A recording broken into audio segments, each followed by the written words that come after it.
Let's just talk about, first of all, this opportunity. Obviously, this is a big fight for you. I got to think that you're very excited for it. Yes, I am. How big of a fight is this for you? I mean, what do you think lies on the horizon? There's a lot of people thinking this could be a #1 contender fight. It's huge, and I can't wait to get back in there and show you guys what I've been working on.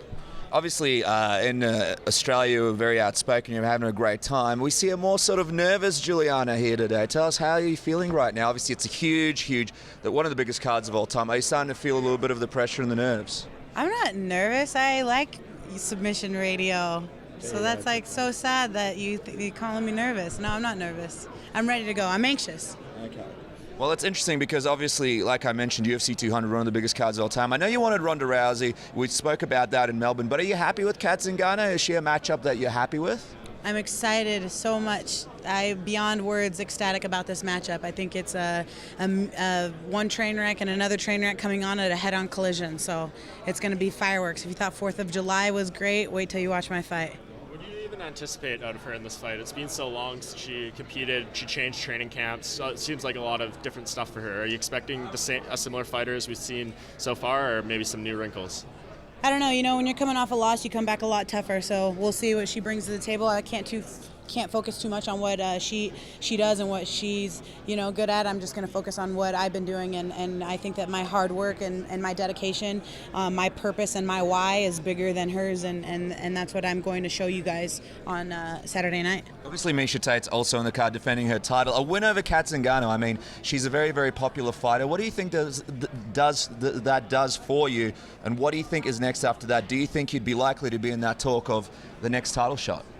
I mean, I hope so. I would be on a 4-fight win streak after that, and so I don't know what else I got to do, who else I got to face. I'm sitting at number 5. I'm going to be taking out number 3, and so I feel like what else is there, Let me ask you, why do you think this fight is the main event of the prelims on Fox Sports 1 on UFC 200?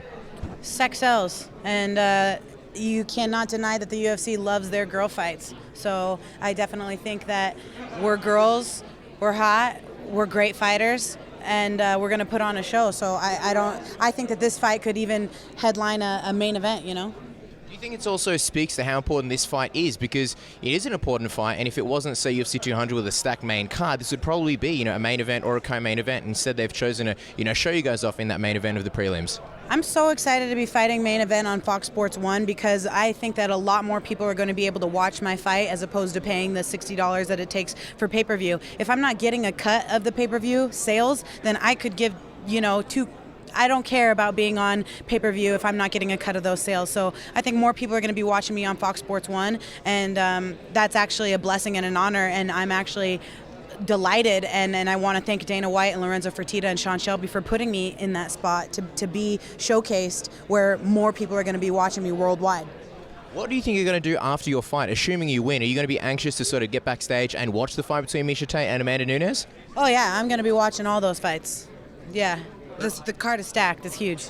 So tell us, how do you see this going? How do you see your victory coming in this fight? How do you see it playing out? I'm going to punch, kick, bite if I have to, take your eyeballs out if that's what it takes. I'm going to do whatever it takes to win this fight, whatever it takes. I love it. You're going back to the early UFC days. And just curious, we've joked about you storming the cage in the past. Any chance of you potentially coming out and calling out the champion with a win over Cat Zingano? I'm gonna focus on my fight right now, and after that, absolutely. I mean, what else? How many times do I got to keep calling out whoever the champ is at the time? I keep calling the champ out a million times after every fight. So maybe they'll listen after this one. Even though you guys are good friends, and this is sort of a different relationship compared to Ronda Rousey being champion. Me and Misha always agreed from the very beginning that the only way that we would fight each other is if her or I had the belt. So this is what's going to happen, and so she understands that, I understand that. We're still friends, we still talk, and that was the agreement that we had, and so we're fine with that.